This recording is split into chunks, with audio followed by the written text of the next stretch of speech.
situation. We have statistics that are suggesting to us or telling us that the economy is growing, that the rate of inflation has gone down.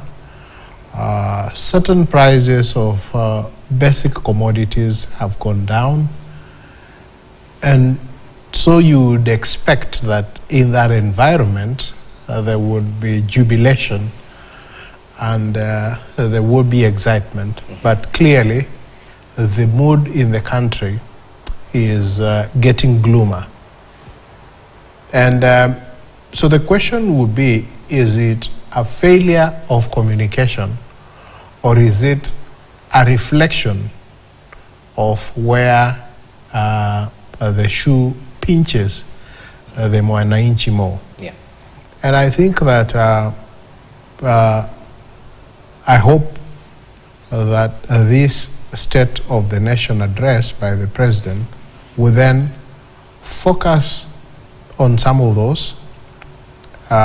There's been quite a bit of mismatch in terms of rhetoric and action, and perhaps we hope that we will get into a regime where we begin to see much more concrete action.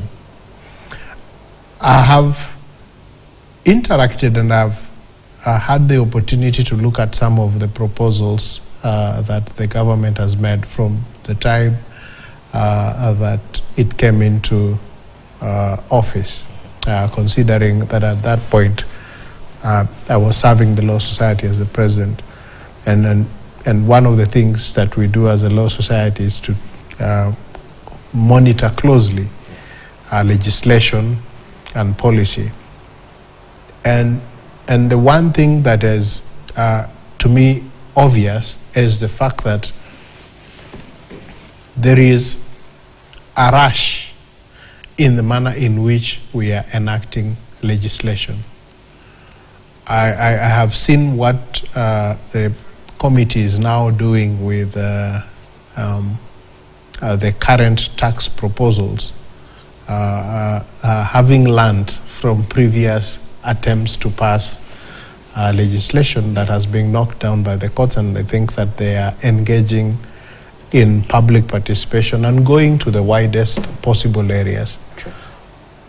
That perhaps just cures one aspect of it. The other aspect which people would want to look at would be whether they actually listen.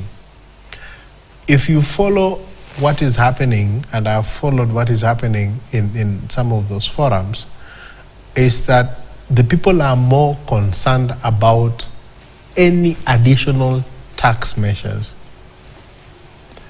When you look at the proposals that are there are some proposals that are actually good, that bring certainty, that bring transparency, that clarify certain gray areas within the tax laws. Okay.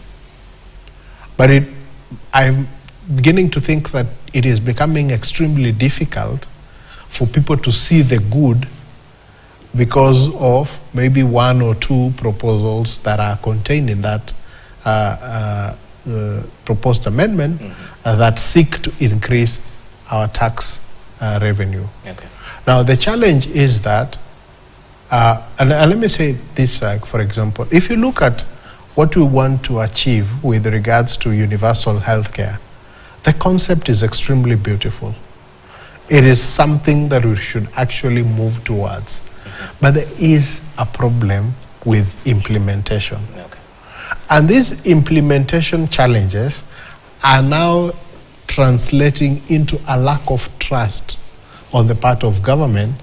And I think that the government eventually will find itself in a very difficult position in the sense that you preach austerity measures on one hand, and then perhaps you take an action that betrays the austerity measures that you're proposing, and it gets to a point where there is then confusion as to exactly what the government wants to achieve. Right. And that confusion Okay.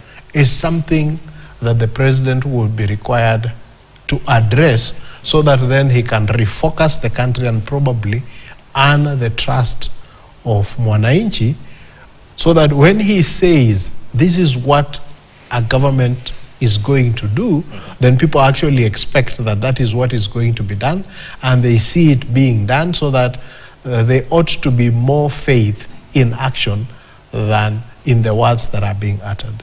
Well noted. Let's just listen in to what President William Ruto had to say during last year's State of the Nation address while he was touching